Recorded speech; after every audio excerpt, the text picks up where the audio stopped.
ladies and gentlemen, and welcome to a special edition of the Patriots MayeFlower Voyage series presented by Patriots Clubhouse. If you are wondering why this is a special edition, this is the bye week.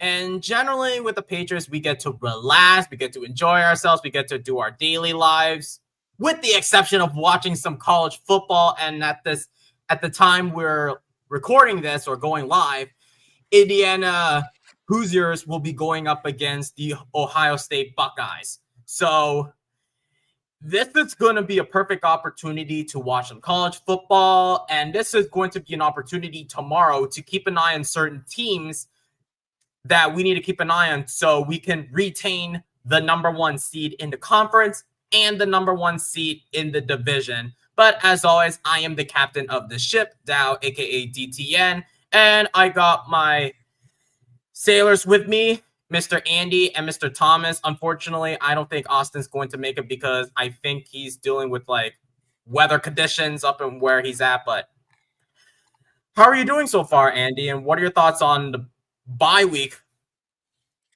Well, I am zonked as fuck after having worked on a Christmas tree lot for 6 days straight. But hey, a lot of, I and a lot of us, or a lot of my coworkers is like, okay, what do you think about them Pats? 11-2. 11-2. Let me say that again. 11-2. This is a team that, despite the easy schedule, was believed by many prognosticators entering the season to pretty much be no better than 9-8 or 8-9. And the AFC was widely believed to be a horse race between the Chiefs, the Ravens, and the Bills. Here we are headed into week 14, and it's a horse race between the Patriots and the Broncos, and arguably the Texans with that defense they got. So yeah, this is, the easy schedule, my ass. Like Thomas was talking about the other night, you play who you get. And I'm loving me some Mike Vrabel and some Drake May. And you know what I heard on the radio yesterday? Mike Vrabel going in, it was between 2020 to 2021. In 2021, the difficulty of their schedule went up. And they were first seed in the AFC at 12-5, beating the Bills, the Chiefs. Did they beat the Chiefs? I think they might have beaten the Chiefs that year. The Titans. This was 2021 when Vrabel was with the Titans, and they were the first seed in the AFC. I don't remember exactly. I do remember they lost to the Patriots. That I do remember. Yeah. They also did lose to the Jets. They lost to without AJ Brown, and I think without Derrick Henry, they did. So they lose to the Cardinals, beat the Seahawks, beat the Colts, lose to the Jets, beat the Jaguars, beat the Bills, beat the Chiefs, beat the Chiefs, yeah. Beat the Super Bowl champion Rams. They beat lost to the Texans, lost to us, and then the bye week, beat the Jaguars, lose to the Steelers, beat the San Francisco 49ers, beat the Dolphins, and beat the Texans.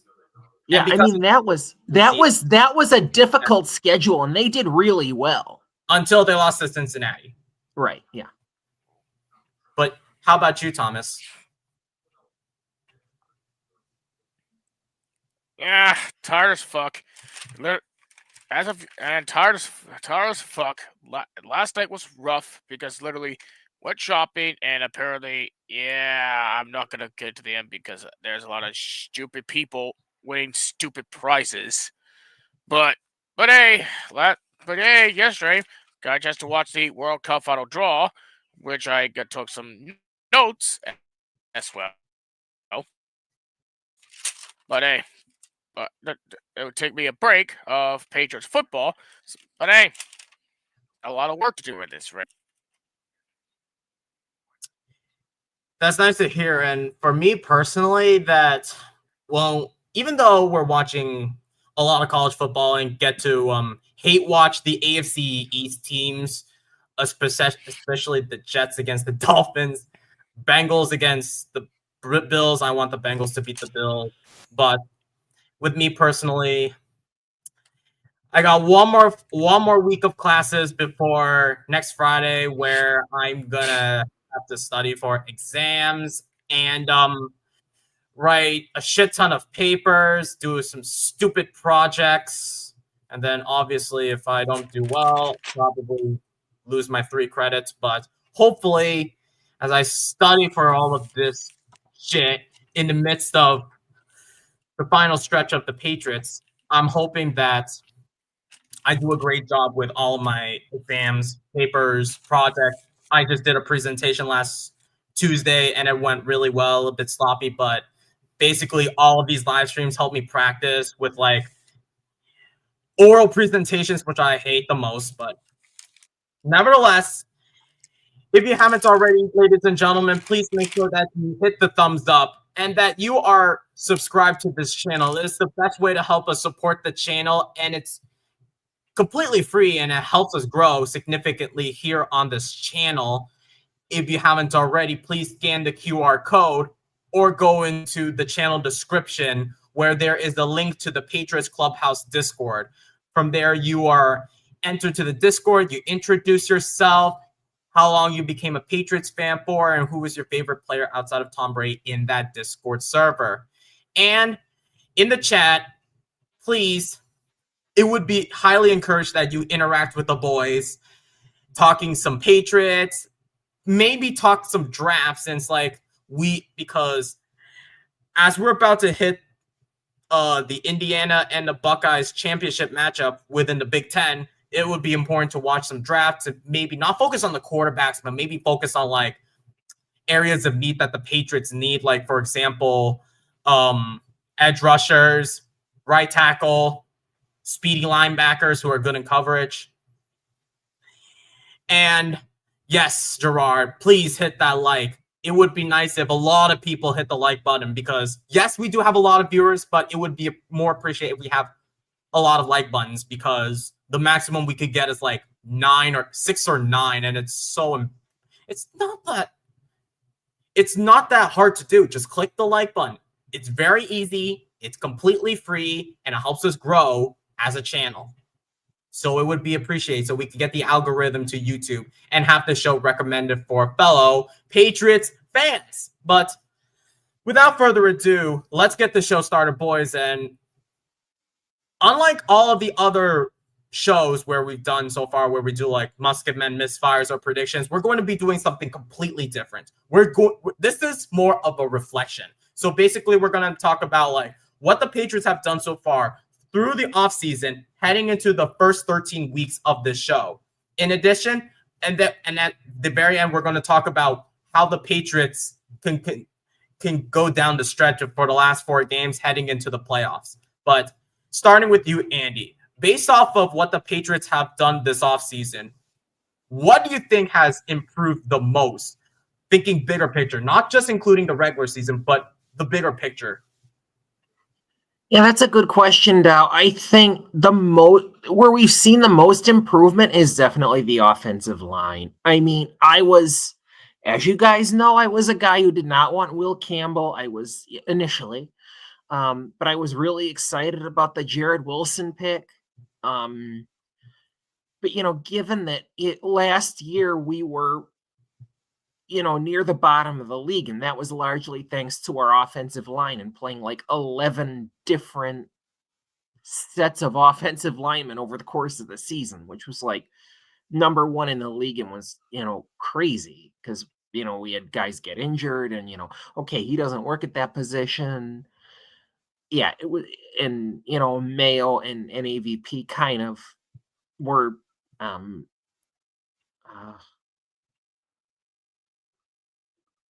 I brain farted on the term I was looking for. They were in over their heads. There we go. But then, you bring in Vrabel and you bring in Doug Marrone, you bring in Josh McDaniels and these 2 new rookies, and you got Garrett Bradbury at center and the vets on Wenu and Morgan Moses. Thank you.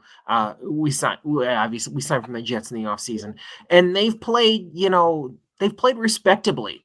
through these first 13 weeks.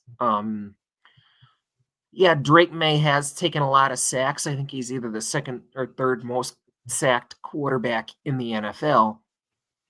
But last year was Caleb Williams was ahead of Drake May, was sacked like 68 times, the worst O-line in the league. But I think it's, despite all the sacks coming, the Pats are winning games, and I think that's credit to the offensive line and the massive steps forward taken by the quarterback. Yeah, definitely. I think that the offensive line, and I know Thomas has been preaching about how the Patriots need to improve the offensive line. But from your perspective, Thomas, what do you think, in your opinion, that the Patriots improved on based off of everything that you have seen so far, which includes the offseason and the regular season? I say our run defense. We have never saw anything on the run defense at all here, especially when we got Landry and we got Milton Williams, which is in my opinion, the most underrated defensive lineman in the league. And who else? Jason, who's another big addition to at this rate. Vita Vea. Tyrese Tonga. Tonga, thank you. Yep.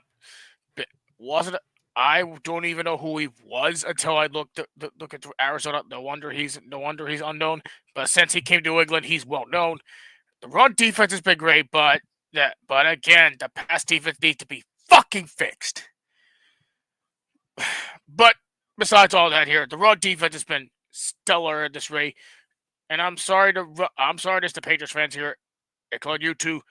Even though we play in a cupcake schedule, which it is a fact, we play a good run defense here. But our pass defense needs to be, again, fucking fixed. I feel those frustrations that I thought that the defense as a whole would have been better, which collectively includes the pass defense and against the run. But in my opinion, the thing that has changed a lot is Mike Vrabel. Mike Vrabel. If we weren't to get Mike Vrabel and we're stuck with Jerod Mayo, I would have been livid if Mike Vrabel went to the New York Jets, because I know that the Jets, outside of the Patriots, were in a shit show where basically they need to hire a general manager and a head coach since they fired Saleh and Joe Douglas. But I was scared if Mike Vrabel went to the New York Jets. Thankfully, that was more of pressuring Robert Kraft to fire Jerod Mayo, and I felt like that was one of the best decisions we have ever seen. Firing Jerod Mayo, giving Elliott Wolf a chance, even though I was annoyed with the construction from last year's Patriots roster, but thankfully, Elliott Wolf being able to redeem himself, being able to listen to Mike Vrabel, understand Mike Vrabel's vision, mainly his vision and what he wants out of a Vrabel player, and basically all of the hard work, especially bringing in Ryan Cowden, who is probably one of the most underrated additions to the front office. So like Elliott Wolf, yes, has been bouncing back, but with Ryan Cowden, these two together have done a stellar job with the front office and helping build a team that based off of what Mike Vrabel wants. Granted that this is just the rebuild, and basically what NJ said, we are ahead of schedule. Let me find your comment, NJ. He said, the fact is that we were only in the first year of a true rebuild, and we're so ahead of schedule. Now fans from other teams are already giving them plenty of excuses, such as easy schedule and et cetera. It shows. Here's the thing with an easy schedule that people don't understand with good teams.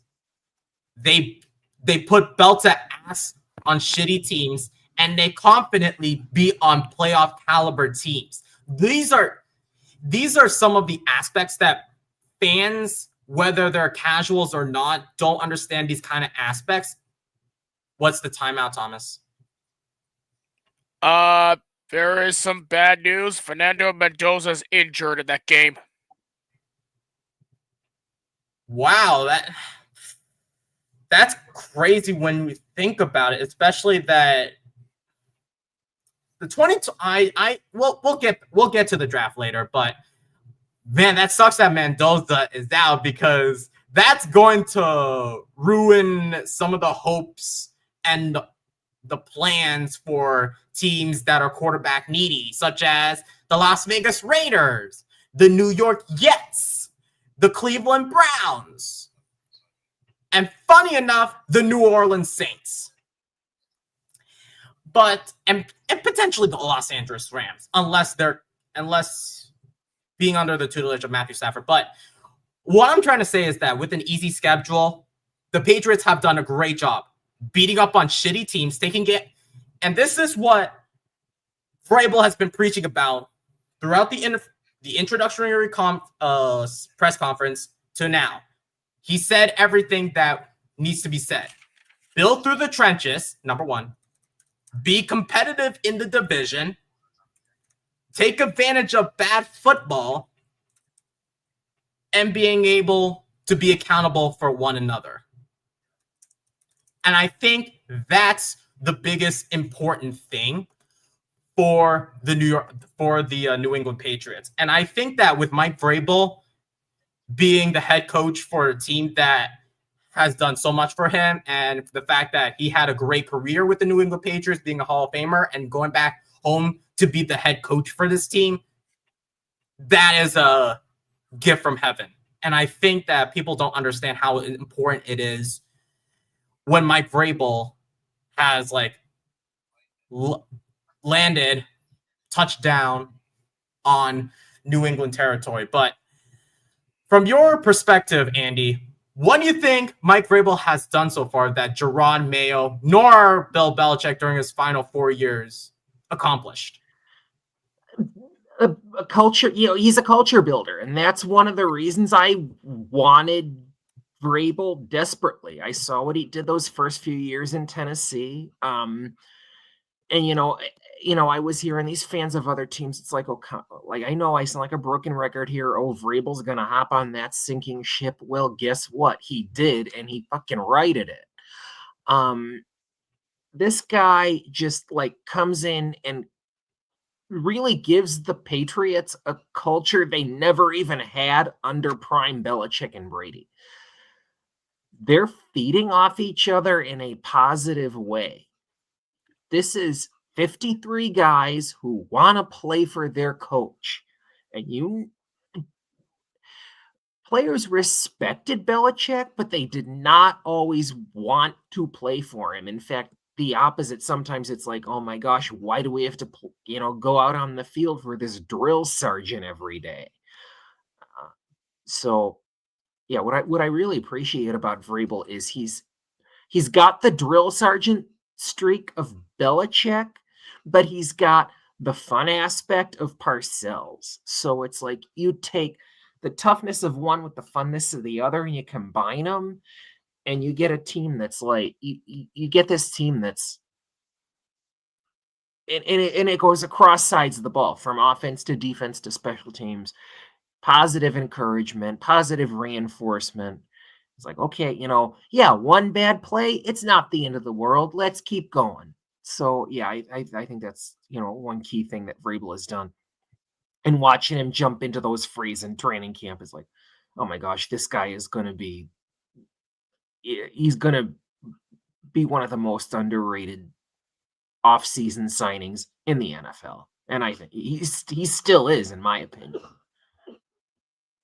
And that is all because Tennessee Titans were stupid enough for letting him go, because the Titans, he inherited one of the more not so high quality teams. Like, he inherited a shitty quarterback in Ryan Tannehill, who was drafted by the Miami Dolphins. Then he was supposed to have Ryan Cowden to be the general manager. Unfortunately, it was Rand Carthon, and then drafted Will Mayo Lettuce to be the quarterback. And then, it was complete disaster from there. And unfortunately, that's what happens. But it's all thanks to the Tennessee Titans for being stupid enough for letting him go, because I thought he would have been a Hall of Famer for the Tennessee Titans as a head coach. But now he's back with us, and I want to say thank you, Robert Kraft, for bringing our man here.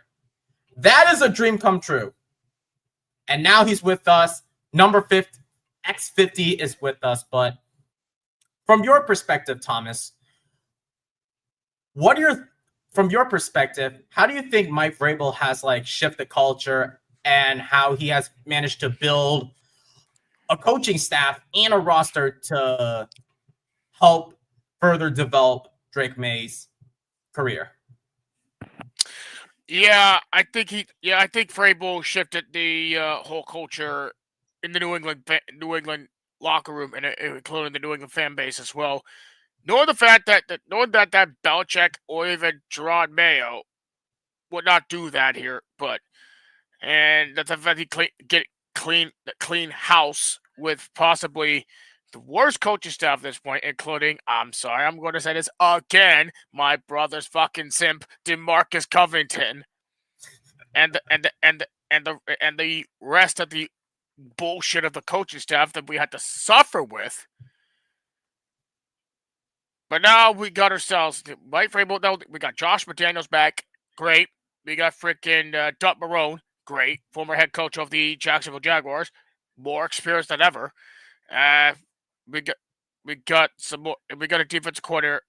Sadly, we would have Terrell Williams. Hope he's doing well because he still had prostate cancer. I really hope he's okay. Zach Kerr did a good job there. Who's the linebackers coach at this point? Who is our special teams coordinator? Springer. Jeremy Springer. Yeah, thank you. Then we got Springer. Yeah, thank you.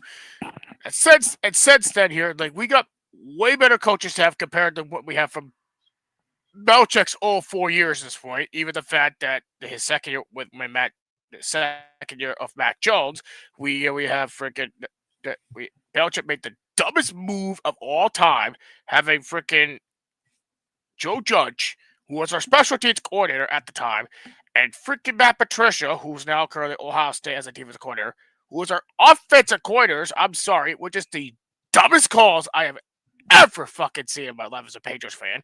We should have kept Josh McDaniels, and because of Bill Belichick, Matt Jones lost his confidence in his second year and now his third year. I'm sorry, it's Bill Belichick's fault at this rate.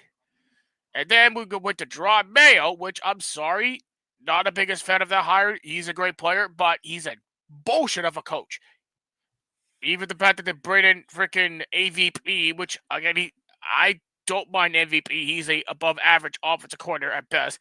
But unfortunately, the defensive coordinator I cannot stand. DeMarcus Covington, who is probably the worst defensive coordinators we ever fucking had in Patriots history, in my opinion. But now we switch gears with Mike Vrabel, who changed culture here for the Patriots locker room, which now free agents would definitely have take a dead-eye look on their choices on if they can play for the New England Patriots or not. We're just a freaking amusement park of excitement at this when it comes to this when they come into the 2025-2026 off season.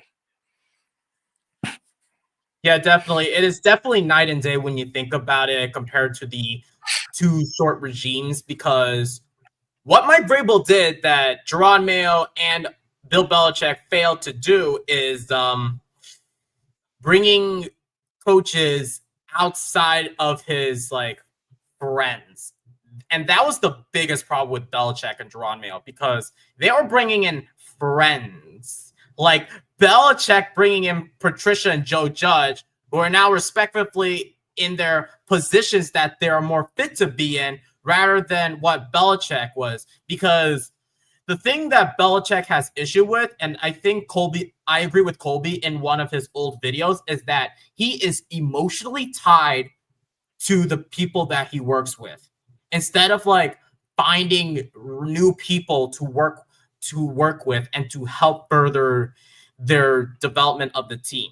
With Gerard Mayo, the problem with Gerard Mayo is that he never had experience as a head coach. He never even worked as a defensive coordinator. And because of that lack of experience and the lack of like connections around him, it's really hard. And basically, Elliot Wolf, and I know fans are pissed about it when we bring him back, but he was forced to bring in coaches from his like time with like the Packers, the Browns, and it was a complete mess. As like Mike Vrabel, he had coaches lined up, something Belichick failed to do in UNC. I don't think Gerard Mayo is currently coaching right now, but this is night and day for Bill Belichick for Mike Vrabel compared to Bill Belichick, because Bill Belichick now after his first season as the Tar Heels head coach, it is basically what we all foreseen. Belichick being unable to adjust to the new generation of players, new generation of the league, being able to adapt to the new generation of the NFL. And that was the biggest problem with Bill Belichick. And I think Mike Vrabel has done a great job so far with bringing in coaches who I think are willing to help further develop Drake May and the rest of the team. And basically being able to be strict to players who he doesn't think that they're football worthy, because that was the problem with Belichick, is because he brought in players that don't fit the schemes and basically had character issues. And basically with Mike Vrabel around, I don't see any character issues compared to last season, because there was a lot last season, especially with first year and second year players. And that is basically what I loved out of Mike Vrabel. And I think that was one of the biggest improvements as far as character, as far as like personalities, and as far as talent. And I think that was the biggest improvement. Regardless of how difficult the schedules were last two seasons, it didn't help that these two previous regimes were incapable and they were inept of helping their quarterbacks. And I get it, Mac Jones, he's not Drake May. And I think that Mac Jones would have had a better career if Bill Belichick wasn't being a turnstile, a hairy hoodie tyrant, as I like to call him, because he is a hairy hoodie tyrant slinking out of his girlfriend's house. Because I think that's the issue right now, especially stick with the 24-year-old girlfriend who graduated out of my current school, Bridgewater State University. And that's the reason why you were scouting Foxborough players, so you can scout your girlfriend instead of scouting players to help develop Mac Jones. And that is basically the biggest running gag with Bill Belichick. And I think there's a reason why Belichick, he's expired. He is out of his prime. And I think that the grandfather clock is coming up to him. But let's talk about the performance of itself. Granted that, Andy, in the beginning of the season, back in September, it started off really rocky. But as we got to October and November, we've been undefeated in those 2 months.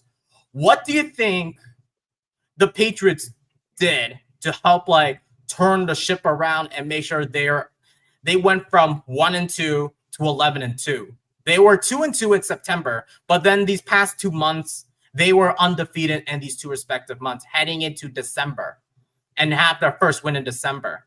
What do you think changed from going 1-2 to 11-2? Excuse me.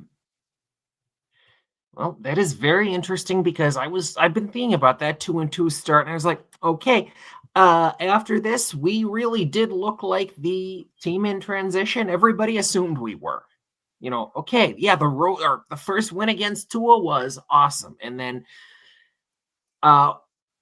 where, we try to make a comeback and then have 5 turnovers against the Steelers in week 3. And then, beating Carolina was beating Carolina. It was what it was. I think what got the ball rolling was marching into Highmark and beating the Bills. I mean, that was not on anybody's bingo card. It was not even really on mine. And I think the talk of, there was a lot of talk, especially in the national media, of, Oh yeah, Drake May is turnover prone, and the Bills are going to win by double digits. That's what you were hearing in a lot of the national media, and it's like I couldn't listen to it because I didn't want to hear it.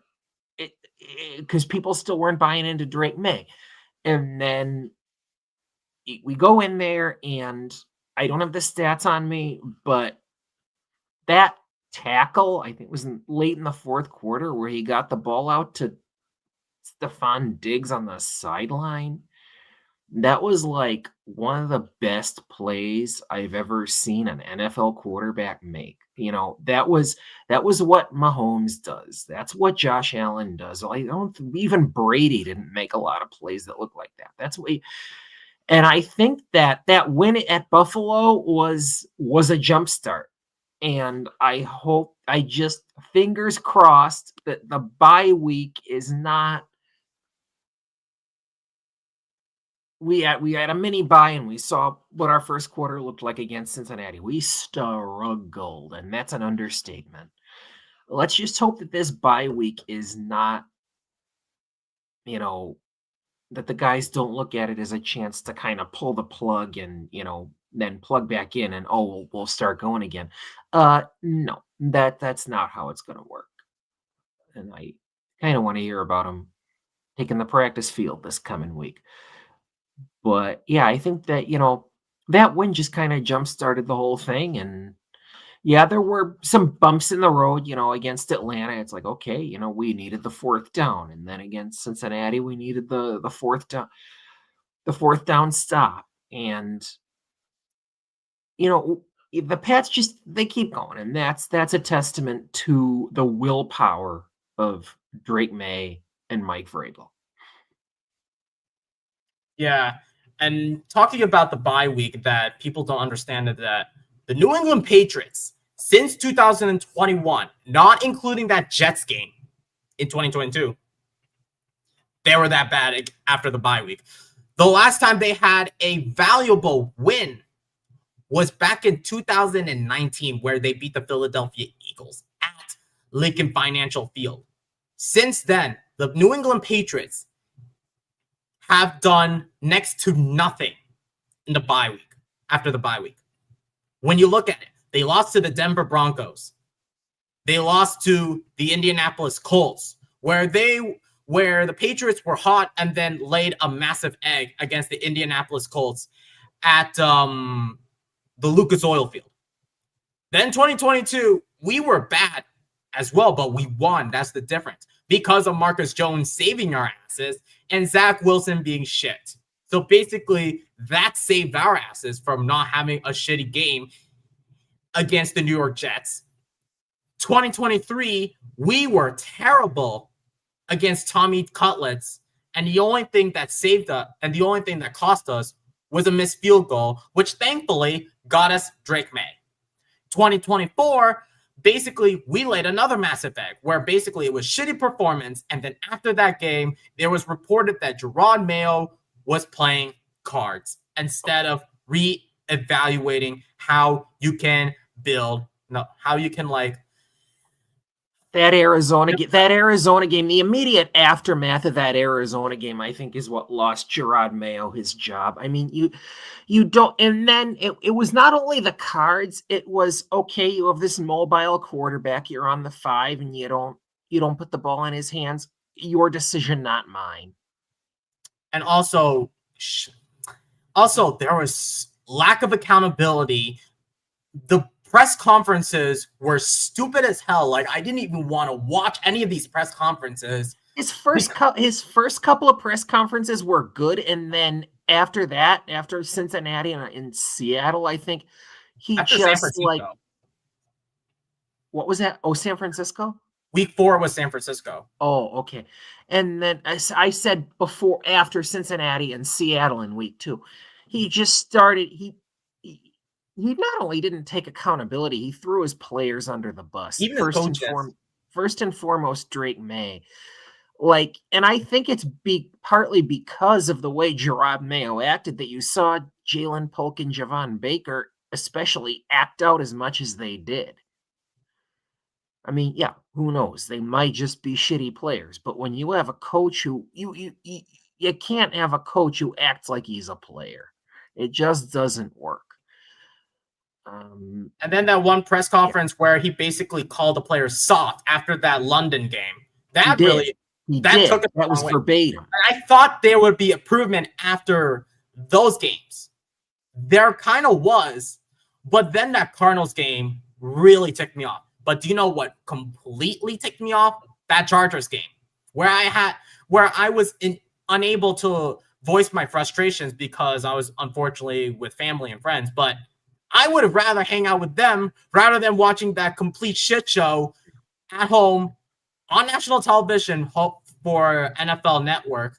It was embarrassing. And that was the nail in the coffin for not only Gerard Mayo, but for all of the other coaches who I think that it needed to be cleaned up because I thought it was the Arizona game was the straw that broke the camel's back with Kraft. Other people, there are people who that was part of it too, because Jonathan Kraft was taking notes. He was frustrated in the press box. You knew that it was the nail in the coffin, but that's what, and thankfully we don't seen any of that so far. But I'm hoping after that bye week we do not fall apart, because week 15 is the most important week.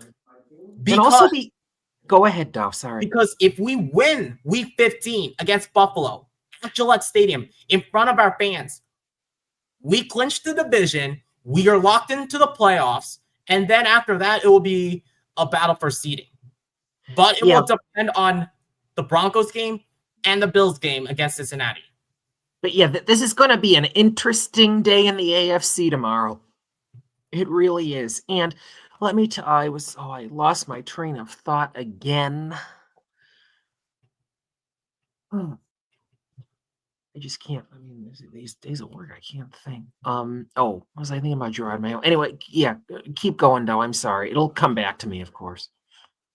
Well, no. I think that with the difference is that the fact that we have more wins than the wins combined from 2023 to 2024. Heck, even more wins from 2021, which everybody said that was the easiest schedule, because I consider 2021 the more easiest schedule. 2025 this year, I thought it was not as bad of a schedule as I thought. There will be some easy games, but there will be some difficult games. But the way we're winning games, we're making it look easy. Yeah. And that's what frustrates me, is that we're making this look easy. Buffalo couldn't replicate that success. They lost to the Falcons. They lost to the Dolphins too. And the audacity that they say they're going undefeated, or saying that the Texans game will be their first loss of the season. Mind you that your first loss was against the Patriots. Right. And then the Jets, who said that, Aaron Glenn is going to shift the culture. Basically, you inherited a quarterback that you paid $30 million guaranteed, and now you're in a discussion of drafting a quarterback and basically wasting all that money once again because you caught Aaron Rodgers because of this. You know who were the culture shifters? Ben Johnson in Chicago and Mike Vrabel right here. Maybe Liam Cohen for the Jaguars. I don't know. Yeah, and Liam Cohen. Yeah. And by the way, I did think of it. Those bye weeks where we looked shitty coming off those bye weeks, that was old Bill Belichick and Gerard Mayo. I think Austin might have mentioned this once. Vrabel's record coming off of bye weeks in Tennessee actually wasn't that great. That is something to look into. But hey, I think that's going to be a chippy game a week from tomorrow. A really chippy game. I think this is going to be, the next two games are going to be chippy for sure, because it's up against Buffalo. It's going to be the biggest game. And then Baltimore, who is Jekyll and Hyde for some reason. I thought Ravens would be a top dog, but it's going to be more of a Jekyll and Hyde. Yeah. But I think Thomas has his camera off, so I couldn't get to his part. But the other thing I want to talk about is Drake Maye's growth, because there's one other thing that kind of frustrates me. And it has to do with which quarterback is the best out of this, potentially this generational draft class. what frustrates me is that you have Commanders fans and Broncos fans, mainly those two fan bases, and maybe including the Bears fan bases, saying that Jaden Daniels, Caleb Williams, or Bo Nix is going to be best. What confuses me the most is the Broncos fan base. It's definitely not going to be Bo Nix. The only reason the Broncos are good is because of this generational defense. And that's what won them that Super Bowl 50 game. Of Super Bowl 50. Let me tell you this, Dow. I haven't even seen. Remember, I've talked about that Nix glazing I saw like from late last year through all off season. It's going to be Bo Nix is going to be the best quarterback. Look like the best quarterback in 2025 from that 2024 draft class. Even the national media is not hyping him up. They are Scam Newton notwithstanding. They are hyping up Drake May. What? AKA Cat in the Hat. Oh, Cat in the Hat. Yeah, that is another one for him too. But no, they are hyping up Drake May. And Jaden Daniels, yeah. He's going to be the next RG3. I'm sorry. Because of those two injuries that he suffered, because that one game against Seattle, the same thing happened against RG3 when he played against Seattle, where basically he tore his arm. But with Jaden Daniels, the fact that he had his arm twisted, and now he said that he stated to play against, against Minnesota. I do not think Jaden Daniels is ready. I think that season was great because you have a great coaching staff, but you did not do enough to further develop Jaden Daniels. So I think with Drake May, the Jaden Daniels hype, I understand 100 times more than Bo Nix. 100 times more. And then with Caleb Williams, the only reason Caleb Williams is good is because of Ben Johnson. You finally have a proven head coach who inherited Jared Goff, who I think he was also with Matthew Stafford and Ryan Tannehill during his time with Miami and Detroit before the whole Dan Campbell show. He has done a great job with Caleb Williams and the defense, led by Dennis Allen, who I think is more of a defensive coordinator than a head coach. But none of that could be what Drake May is, because huge credit to Josh McDaniels, huge credit to Elliott Wolf for building a team around Drake May. And basically building veteran coaches, but also including some assistant coaches that you may never heard of. Well, it's like, what are people saying? Like now, all these great quarterbacks like Mahomes, subpar receiving cast. Josh Allen, subpar receiving cast. To a lesser extent, Lamar Jackson, subpar receiving cast. Everybody in the local and national media said about Drake May heading into the season. Drake May, subpar receiving cast. All these supposed subpar receiving casts. And who of the four quarterbacks I just mentioned has made the most of that cast? Drake May. Drake May. And everybody's saying Stephon Diggs has changed the culture, but this is a Stephon Diggs coming back from an ACL after that loss to Houston. Now, after his time with Houston, this is not the Buffalo Stephon Diggs. He's looking like he's looking like a Buffalo Stephon Diggs. But the difference with Josh Allen and Drake May is that Josh Allen had James Cook. Drake May does not have a James Cook. He is more of a Ramondre Stevenson, who I think is a good blocker, but not an explosive guy. And Travion Henderson, who I think could be the next James White. And that's what people Kelsey. Mahomes has Kelsey. Mahomes Juju. has Kelsey and Juju. Oh, he is. That's right. He is Juju too. Hollywood, Rashee Rice, Xavier Worthy, the fastest receiver. Xavier Worthy. What is Lamar is Derrick Henry. And Zay Flowers. And still, look what the Ravens have done. Not as well. Of course, that was in part being with Lamar being down, but they kind of laid an egg against Cincinnati on Thanksgiving. And that's what people don't.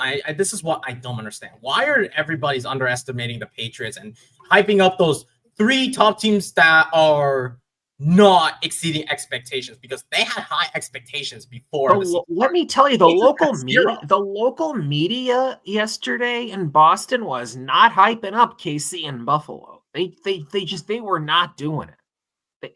They it's like Scott Zolak was like, I can't, basically I can't wait to see that defense, that Houston D, make life hell for Pat Mahomes. And I think there's a chance they could. All those and it's so frustrating when you think about I think the Broncos or the Colts are going to win the conference. Mind you, Broncos are being carried by the defense. The offense was supposed to elevate, but unfortunately that's not. Indy, they are not. They're getting exposed because of the fibula from Daniel Jones, and now the tomorrow's game between Jacksonville and Indy will dictate how the South is going to look like.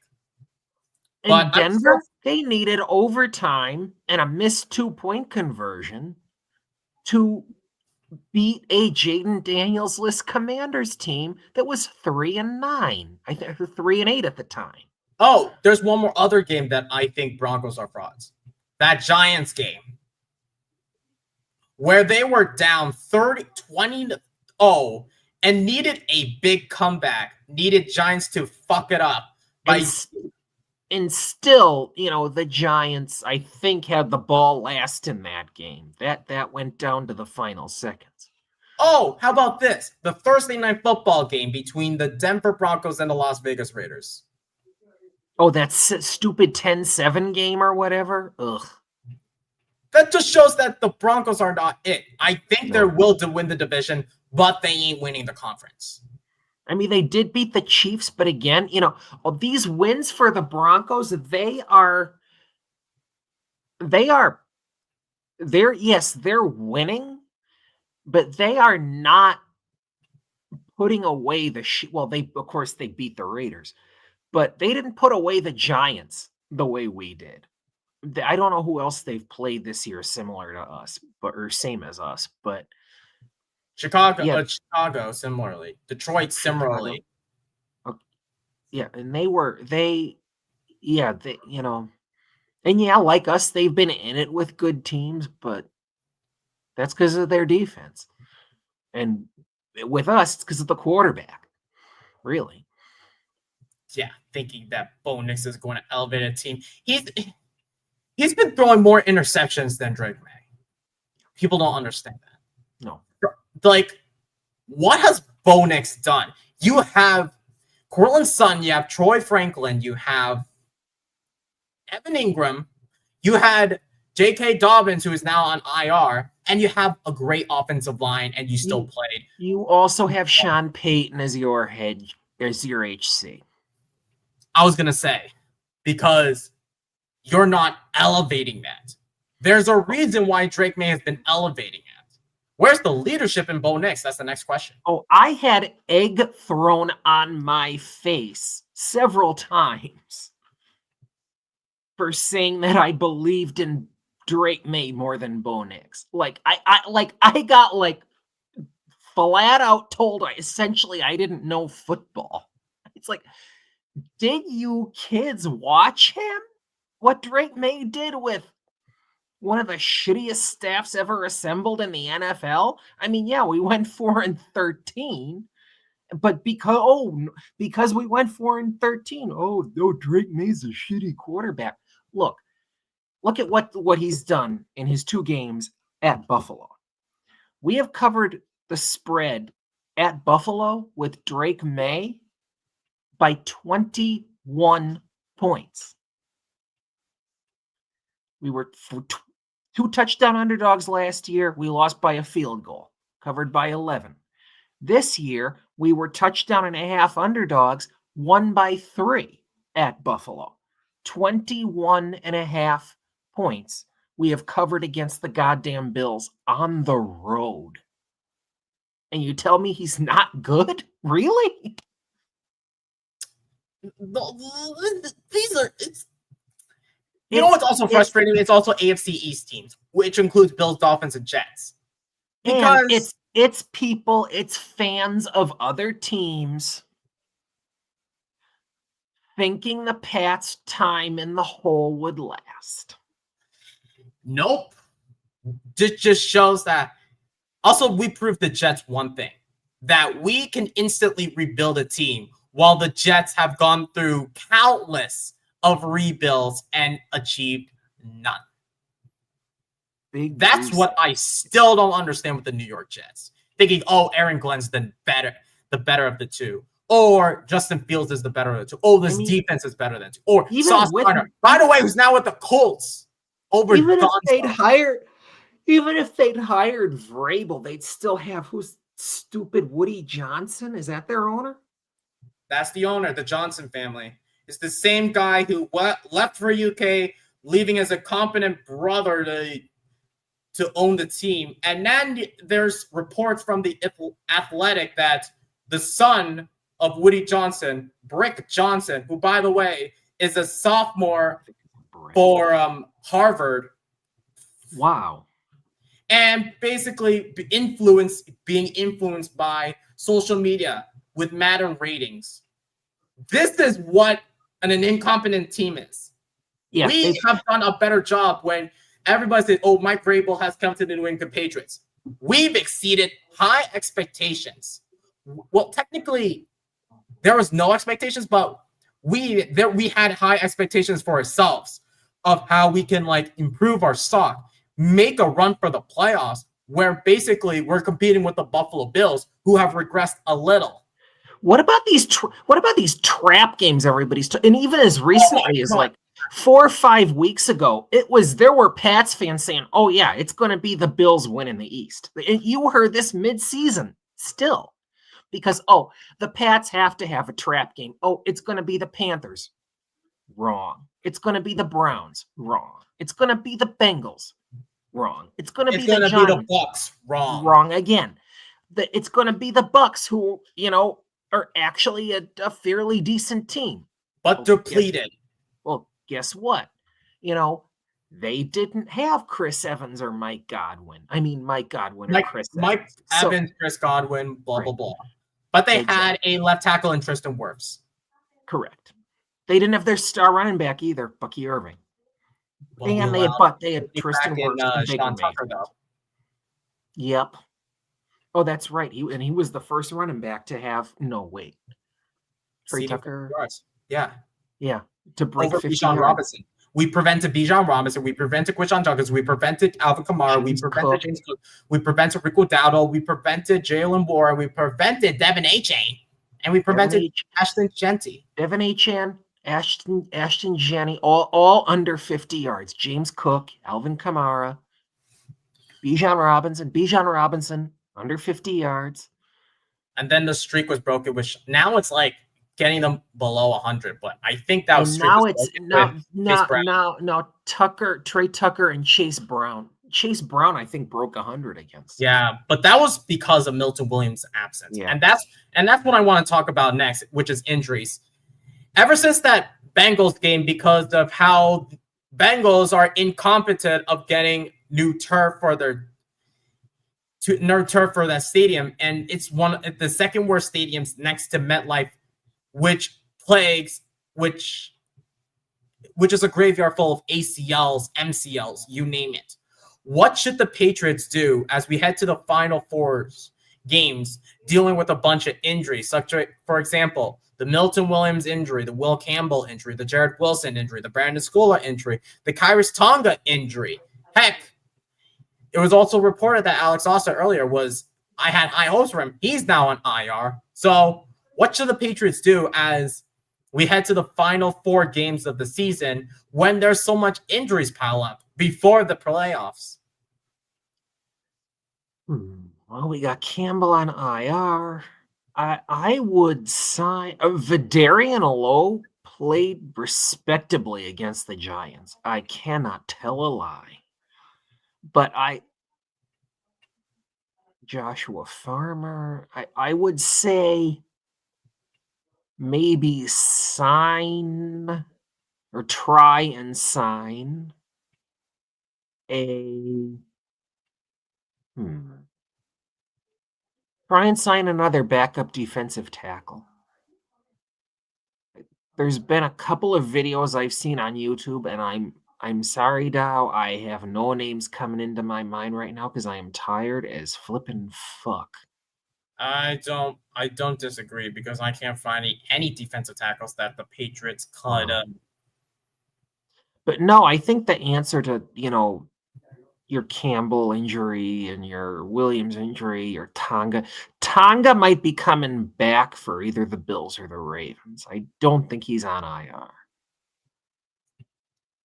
I think we'll be back, but we'll find out what the injury report looks like. That is definitely a question to ponder.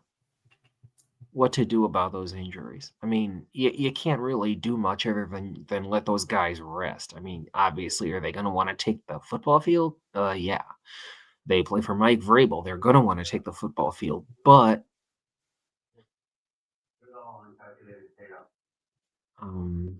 yeah, it's probably best now if we don't see him on a practice field anytime soon. That's what scares me the most because as we head to the final 4 games of the season and as we head to the playoffs, it's going to be a tough match. I mean, tough test for the New England Patriots. I consider that to be a final exam for the New England Patriots as we head straight to the playoffs, where I think that we had what I expect for the Patriots as they head to the playoffs is how far they can go, because I don't expect them to make it to the Super Bowl. I don't expect them to win the AFC championship. What I want to see is how far they can go and see if there can be some improvement. I could care less about the draft stock. I could care less about tanking for a draft pick. All of these are myths now, because when you tank for a generational talent, you basically do nothing. You're throwing spaghetti at the wall and seeing if it sticks. The draft is throwing spaghetti at the wall and seeing if it sticks, no matter whom you pick. It all comes down to what fits your needs, technically. Best player available, mixed with that. But how you can develop that player to be at a pro caliber level. And that's what's really important, because I mean, who thought everybody look at me? I was like, oh, rah, I want Abdul Carter. And then even before by the way, Elijah Ponder has more sacks than Abdul Carter his entire career. Elijah Ponder, within the past 4 games, has 3 sacks, while Abdul Carter, with his entire career in the NFL, 1.5 sacks. Sorry to cut you off, but a UDFA versus the 3rd overall pick. By the way, there was talk leading into the draft that Abdul Carter could be bad news, and hey, that might have been right. There's no bad news with Will Campbell. I was a little disappointed, but thankfully, I think it was worth it when we drafted Will Campbell. It was completely worth it. 2 Southern boys back to back when you think about it. Drake Maye out of North Carolina, Will Campbell out of Louisiana. Could there be a possibility if we draft another Southern guy who has high intangibles with tangibles and great leadership and a great personality? That is the guy that I really want as we continue to develop this team, to develop Drake Maye and to improve this team. And that's really important. But another thing that I really want to talk about is some of the struggles that I think the Patriots need to dial on as we head into the final 4 games. And that is the red zone scoring offense. For some apparent reason, we have been terrible scoring in the red zone. I don't know why. I don't know how, but what should the Patriots do, Andy, to fix this red zone scoring issue? Our red zone scoring defense has been no prize either, but for our red zone scoring offense, I want to see less conservative play calling. And I know this sounds weird. It might even sound football uneducated. I want to see cooperation between Josh McDaniels and Mike Vrabel as to as regards red zone play calling. Like, I think that might be part of the reason we've completely shat these past few games. Like, 1 of 5 against the Giants.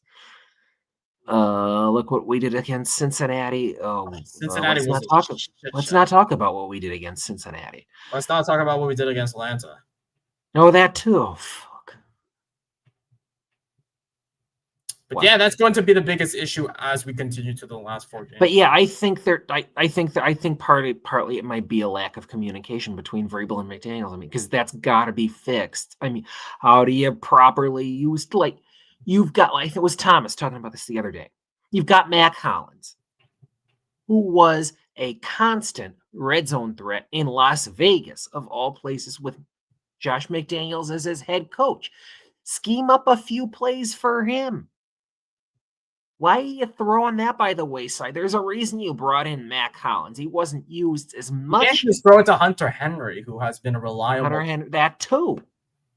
You don't need to, like, force quarterback sneaks or run It'd be a cool for something. throw an out route to Mac Hollins. Screen my Josh McDaniels loves his screens, and that's part of it. You keep going with those, and okay, the red zone defenses are going to know what you're doing, and then down the hill you go. And that's what we need to take advantage. That's what we need to fix on, because if we don't fix the red zone scoring offense, it's going to be a big issue in the long It's going to term. be a crap fest against Buffalo and Baltimore. And it will make me think about, like, it's not just bringing in new players that could be fits for this to boost the red zone scoring offense, but might consider looking into, like, new positions for coaches, like bringing in a run game coordinator besides a pass game coordinator, because we do have a pass game coordinator in Thomas Brown, who, by the way, is also a tight ends coach, but we don't have a run game coordinator, which makes zero sense. Did Vrabel ever have a run game coordinator in Tennessee? He did not. Let me take a look.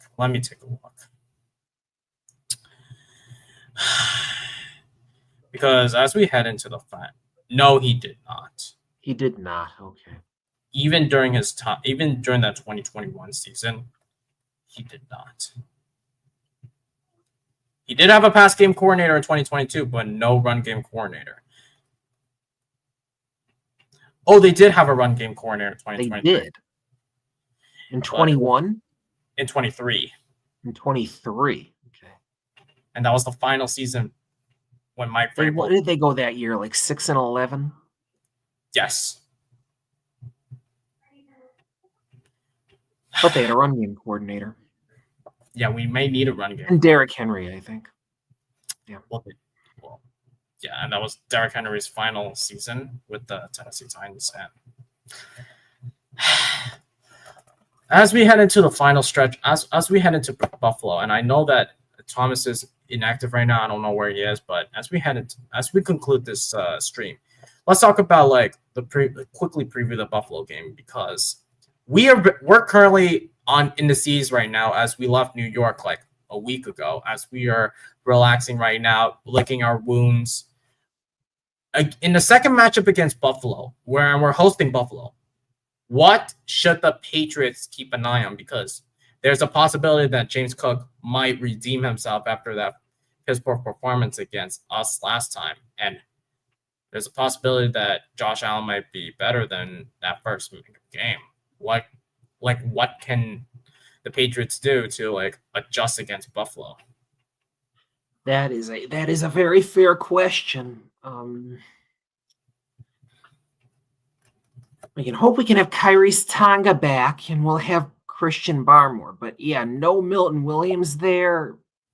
Stopping James Cook will not, or keeping him under 50 yards will not be as easy as it was in week 5.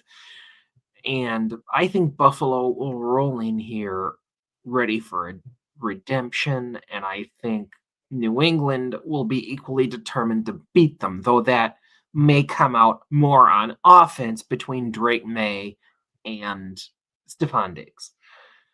just scheme those two. Just scheme Stephon Diggs open as often as you can, because you know that guy wants to get the better of the Bills again. The problem, like I said last year, we contained them pretty well in Buffalo with Josh Allen. I don't think that they have James Cook last year. I think they did. But, that was with a shitty DeMarcus Covington and Gerard Mayo coaching staff. But I think, you're going to have to. You're probably going to have to put a lot of Marcus Jones on the Buffalo receivers while having Kyrie's Tonga and Christian Barmore punish the running back as much as they can. I'm not sure how sustainable that is, but it might be the way to win. What do you think? I just learned that a couple weeks earlier, the Buffalo Bills signed Brandon Cooks to add to the wide receiver core. An aging Brandon Cooks. This is more of an Amari Cooper move. It is. And I don't think that's going to elevate the Buffalo Bills whatsoever. We'll see how the Bills do tomorrow against Pittsburgh. I mean, Cincinnati. Cincinnati, yes. Thank you. That could really be, that's Josh Allen versus Joe Burrow. That's going to be and they got Jamar Chase back too. That's going to be an interesting game. That is probably going to be the game of the day for Pats fans. I think even though we might be able to stop the receivers, we have to stop Kincaid whatsoever. Kincaid might be back. And if Kincaid is back, there's going to be problems. And we need to stop both Knox and Kincaid, and maybe Haas too. But and who? More important, the rookie Jackson Haas. Oh. But more importantly, this is around this time where basically Patriots shit the bed. But how can Patriots continue to be successful even after the bye week? Because unfortunately, usually after the bye week, the Patriots look horrible. It's all in Mike Vrabel's hands. Like I said, I think I wish I had time to, look at how his bye week record. I don't think it was any prize when he was in Tennessee, but it's in Mike Vrabel's and Josh McDaniels and Drake May's hands. How they handle coming out of the bye week. I just hope they, like I said earlier in this stream, I hope they don't treat it like a vacation. Because you've got a serious team coming up a week from tomorrow, whether or not they beat Cincinnati. And you'll have a chippy team. You'll have a team who is mad as hatters that you beat them on their home field.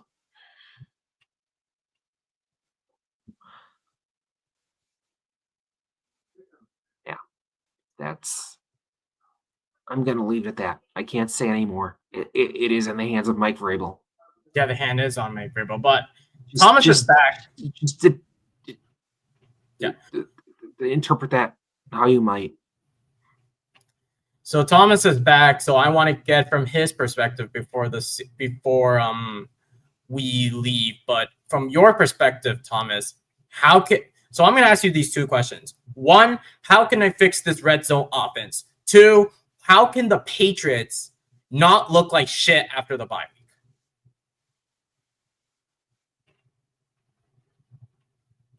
week? I did not mean to pull my middle finger out. That's not what I meant to do. First and foremost, feed Mac Hollins. He is your main guy as your red zone threat. Two, what's the second question? How can they not look like shit after the bye week as we play against Buffalo?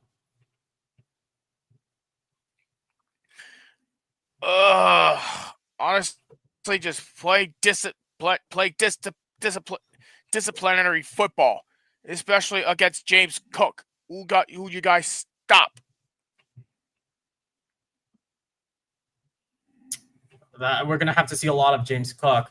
And I think that based off of what during this reflection, as we were able to recap and as we had looked forward to Buffalo, it is really important that the Patriots lock in, because based off of what we saw last season and how it's different compared to this season, a lot has changed, not just with the roster performance, but coaching. This is going to be a lot at stake. Everything is a lot at stake, especially when the division is in our hands. We got 3 more divisional matchups, and we're currently 3-0, but everything could change if we don't take it seriously. Weeks 15, 17, and 18. 16 technically counts because of the conference, but all 4 of these teams are within the conference. So that is really important. Conference seeding matters, because if we don't do well in the conference, Denver will take advantage of us. Actually, I want to ask you this question. And Gerard mentioned something interesting that I did not think about. Losing to the Ravens and Bills helps keep the Chiefs out of the playoff picture. Well, they need to lose to Houston. That's number 1. Number 2, they have to lose to Denver. Lose to LA, which I don't think that's going to happen anytime soon. But when we're going to be watching these games tomorrow, even though the Patriots get to rest, in your opinion, boys, I'll start with you, Thomas, and then get to Andy. Which game, in your opinion, do you need to keep an eye on so that the Patriots can secure that number 1 seed in the conference? To me, Broncos, Packers.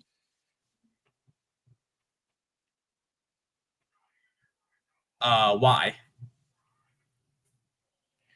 Honestly, because we all know the Broncos are above average offense, but they're going against Micah Parsons, who, in my opinion, the best player on that team, and the Packers defense has been absolutely lights out.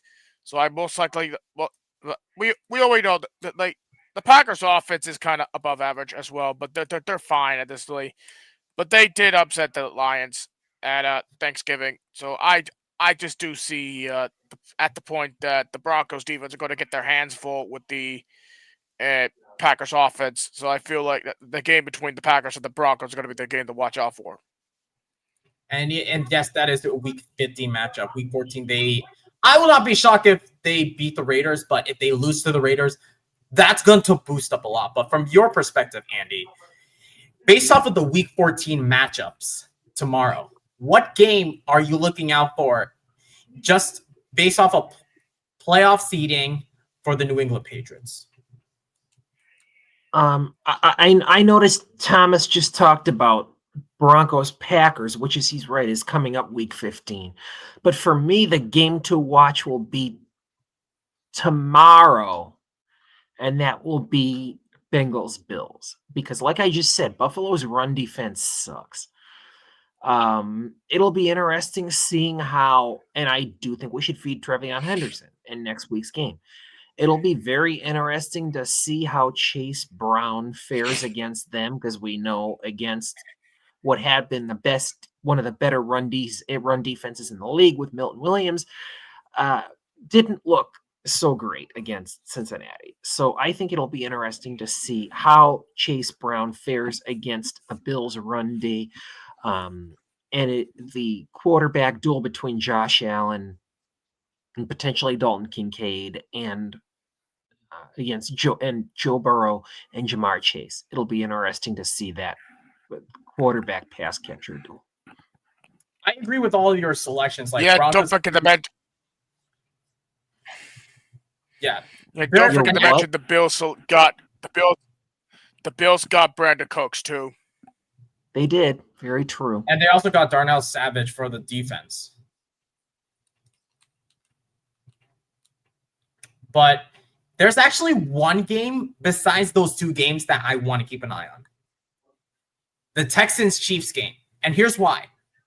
If the Texans were to beat the Chiefs, if the Chiefs continue to lose, this is going to be great for us, because we do not want to see the Chiefs in the playoffs. We do not. Zolak and Bertrand, or Zolak especially, is like, oh, I don't want to face that Houston defense. Well, Yeah, the Houston defense is brutal, but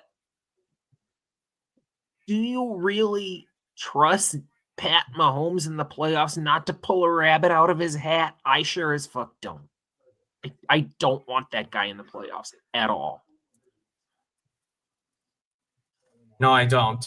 But let's take a look at I know that we're getting a bit off. I know that we're exceeding an hour right now, but I want to look at the playoff picture right now. So let me share a screen right now so I can show everybody in the audience what I'm talking about. But reminder, guys, if you haven't already, please make sure that you click the thumbs up and that you are subscribed to this channel. It is the best way to help us support the channel. It is the best way to bring out the algorithm to YouTube and have us be one of the most recommended channels on the internet. But let's take a look at this schedule. No, I mean this bracket when we look at this. Mainly on the AFC. No, yes, the AFC. As we look right now, the Patriots are currently number 1 in the conference. Next are the Denver Broncos. Then you have the Jaguars, the Baltimore Ravens, the Chargers, the Colts, and the Bills. If the Broncos, I want to ask you this an important question, boys. If the Broncos are number 1 in the division, in the conference, excuse me, which team do you want the Patriots to face in the wild card? Starting with you, Andy.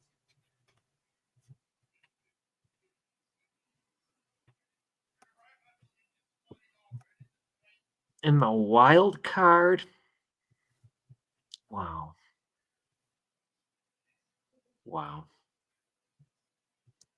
Go up. That is a really, really interesting question. I don't want to say Houston because of that defense. I don't want to say Buffalo because if we beat them next week, going 3-0 against one team in a season, like it's only is that record is really poor. I'd have to say, give me the Chargers for a wild card opponent. Aside from of course we know last year was a complete shit show against them. We let Herbert find Lad McConkey up and down the field for God knows how many yards, and our defense couldn't stop a nosebleed. Our defense couldn't stop anything in that game. Of course, it was Covington and Mayo. But I think now that's one of those blows hot and cold teams that I honestly have not studied their defense that much, but I think for me it'd be either I'd want to play either Indy or the Chargers. Indy or the Chargers. How about you, Thomas? I don't see us face the Chargers because we all know how the Chargers fare against us last season. I don't want to take that risk. To me, in the wild card here, I want to test, and I'm going to say the Houston Texans because I would love to have a test against the number 1 defense in this conference of this Texans team. I would love to have a challenge when C.J. Stroud faced this defense.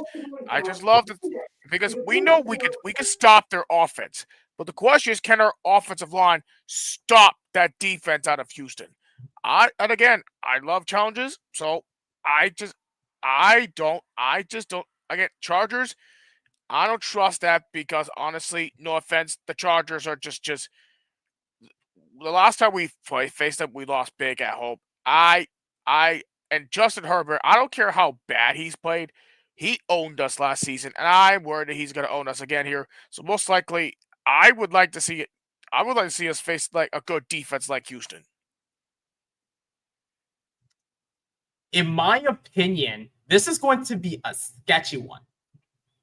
I want to see if the Patriots go up against the Jags. If the Indianapolis Colts redeem themselves and to win the division, if they were to win the division, I will not be shocked if the Patriots were to go up against the Jacksonville Jaguars. I would love to see a matchup between the Patriots and the Jacksonville Jaguars. It's not going to be an easy matchup, but I agree with the Colts, the Chargers, Texans, but I want to see the Jaguars matchup. It's between the Jaguars and the Bills. We're potentially see, because if we unfortunately lose number one in the division, I could care less about the seeding in the division. I mean, in the conference, excuse me. All I care about is winning the division. That's the most important thing. If we're focusing on the division, we need the Buffalo Bills to lose to the Bengals and us. That's the important part. Number two, if we were to focus on the playoff seeding, we need the Broncos to lose. But if the Broncos continue to win more games than the New England Patriots in the last 4 or 5 games, then I will not be shocked if the Patriots have to go in the wild card and play one of these other teams like the Colts, the Chargers, the Jaguars, heck, even the Buffalo Bills. And even worse, the Kansas City Chiefs, if they were to make the playoffs. But it's really important to look at the schedule, because if you look at the bracket, because you do not want to go up against the Chiefs, the Texans, the Steelers. Well, the Steelers are not going to make it. Baltimore, or even the Broncos because of the defense. But if you look closely in the standings, we are number 1 in the division. We are currently 6-0 on the road. We're 3-0 in the division. We're 6-2 in the conference. The Buffalo Bills, they're 8-4. If the Buffalo Bills continue to win more games, look at the remaining schedule. They got the Cincinnati Bengals, then they got the Patriots, they got the Browns, the Eagles, and then the Jets. We got the Bills, the Ravens, the Jets, and the Dolphins. If we lose all 4 of them, that gives Buffalo Bills the division. So it is important for Week 15 to beat the Buffalo Bills in order to stop these narratives of like, oh, we have the easiest schedule or we are frauds.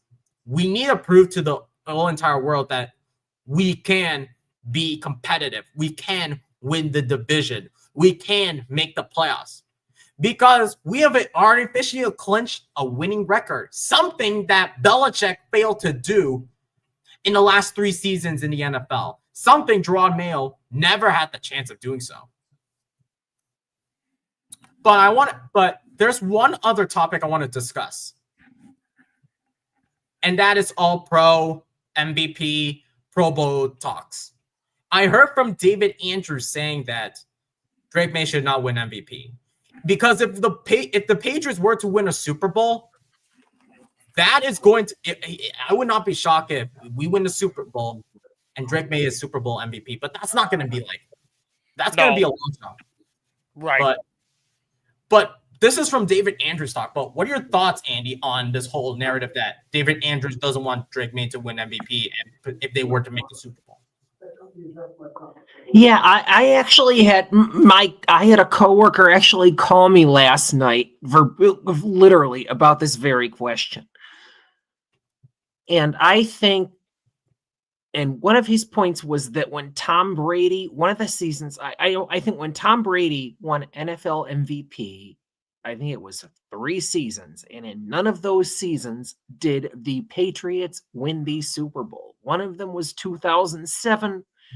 We don't want to talk about Super Bowl 42, 42 rather. But I think,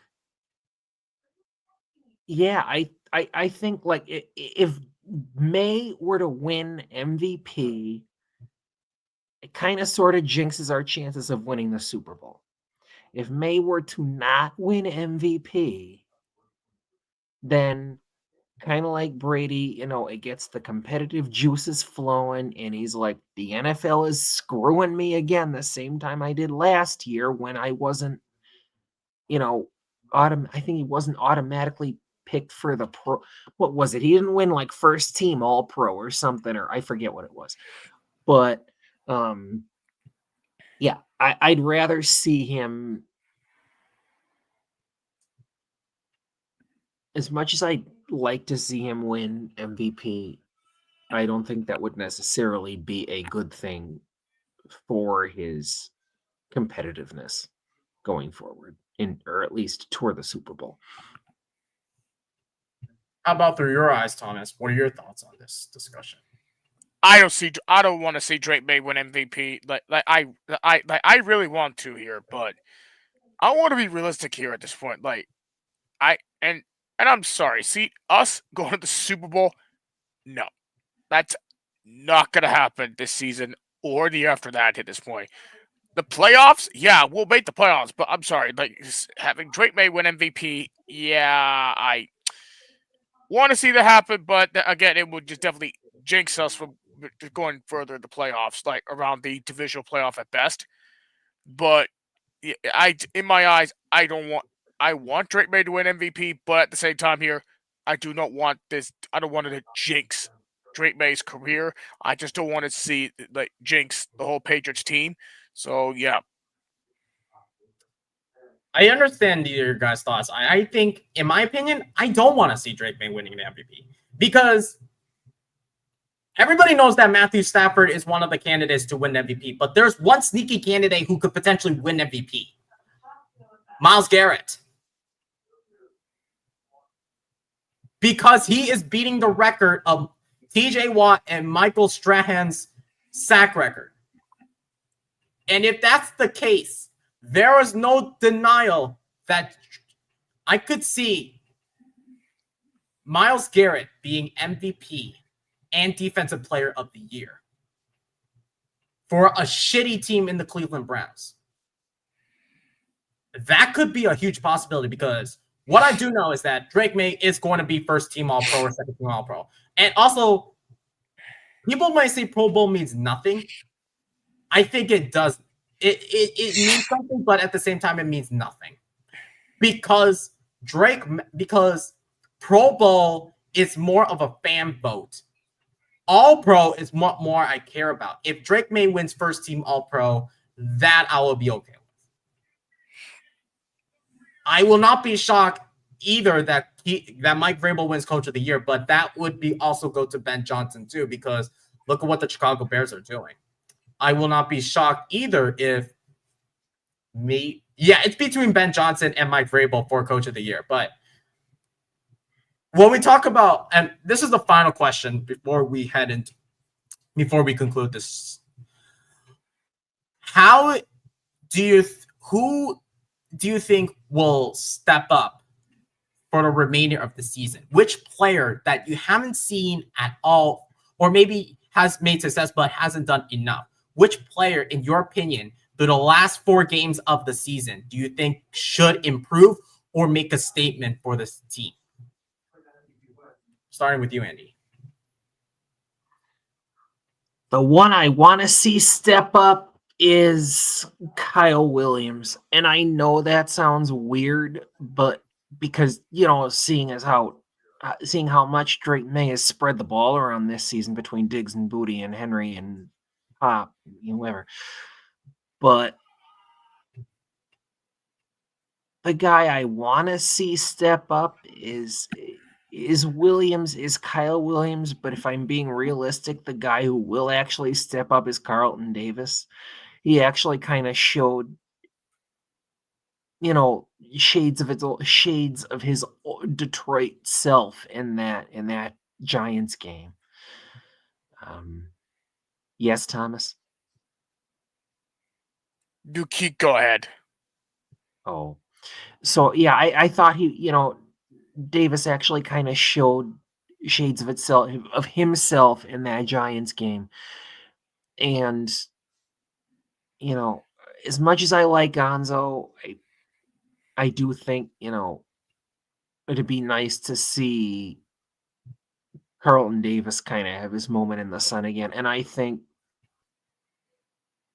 Zach Core and Vrabel are capable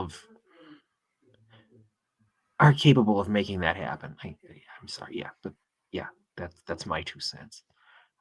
How about you, Thomas? For one, is Travion Henderson. He needs to perform more at this point. He needs to work on his rushing yards. He needs to work on his outside runs. If he does that, then it proves to me he's worth for the pick, which I do think he is still. and I totally disagree with Carlton Davis. Like, I think he's fine at what he was, but the injuries literally bug him. Yeah, sure, he regressed. The only quarterback that has been regressed to me is Gonzo. I have not seen any improvement at all out of him here. Ever since he came back from injury, I have not seen anything. No interceptions, not less tackles I see. Like, and I'm sorry, and I'm going to say this on stream. And I don't care. Carlton Davis performed better than Gonzo, and I'm not crazy with this statement. If Gonzo better perform better in the last 4 games of the season, or I hate to say it, the next season we'll give one more chance, and then it's off the hook. I disagree. And there is a reason why Carlton Davis has been targeted more than Christian Gonzalez, because quarterbacks know not to target Gonzo. Because, yes, Gonzo has been lighting up some of these big plays. Yes, he did allow that touchdown at one point. But at the same time, Gonzo has been secretly good. There's a reason why we're undefeated when Gonzo has been present. Without Gonzo, we were 1-2. With him around, we are not. We are 10-0. So I understand your take, Thomas, but I disagree. I think Carlton Davis and I think Christian Gonzalez has the chance to be. Yes, I do agree that he needs some interceptions, but that was because quarterbacks are not targeting Christian Gonzalez. And they know not to target Christian Gonzalez because they know how good of a cornerback he is.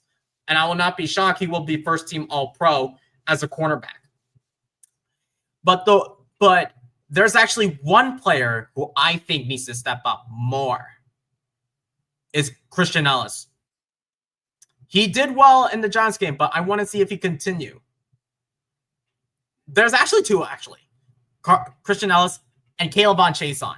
Chason regressed a little. I don't know why. He had 6.5 sacks, but we need to see more out of him because because he's going to be a free agent next year. If he doesn't do well, I will not be shocked if we let him go for free agency and find an edge rusher through the draft. I'm sorry, I'm checking out. I'll chat soon, okay? Okay, peace out, Andy. But Peace. In my opinion, I think that Chason and Ellis need to step up. If they want to be valuable players for this defense, they need to step up. That means racking up sacks, racking up forced fumbles. Tackles is one thing. Takeaways are another. And I agree with that other statement, Thomas, about Gonzo not having enough takeaways, and he needs to have a takeaway in order to be a first-team All-Pro. I understand that. But that's just because quarterbacks know not to target Gonzo, and they target whoever's available. That's how it is. Gerard said, everybody look at DeVito. I will not be shocked if Tommy DeVito starts against the Miami Dolphins. I will not be shocked if he starts against the Miami Dolphins. It's between Dobbs and DeVito who might start. I don't think Drake may, unless you're competing for the division. But that's going to be it today, guys, for this special edition of the Patriots MayeFlower Voyage. And just to let everybody know that the next 2 streams, I have to talk really quietly. I have to make sure that everyone talks quietly just so I don't, for this important reason that starting next week until the 18th of December, I am going to be studying for final exams. I have to write out papers and I need to I need to study for presentations and finals. So for the next 2 streams, I'm going to have to be really quiet just so that I don't get documented and just so I don't get fined and I don't get kicked out of my dorm. But I'll be back to normal, and this could potentially be my final stream on this my final stream here on this dorm before I head back home for the break. But that's going to be it today, guys. Thank you so much for joining in this special edition. And if you haven't already, please make sure that you smash the thumbs up. And you are subscribed to this channel. It's completely free. It helps us grow significantly here on this channel. Please turn on those bell notifications so you are notified for a future episode.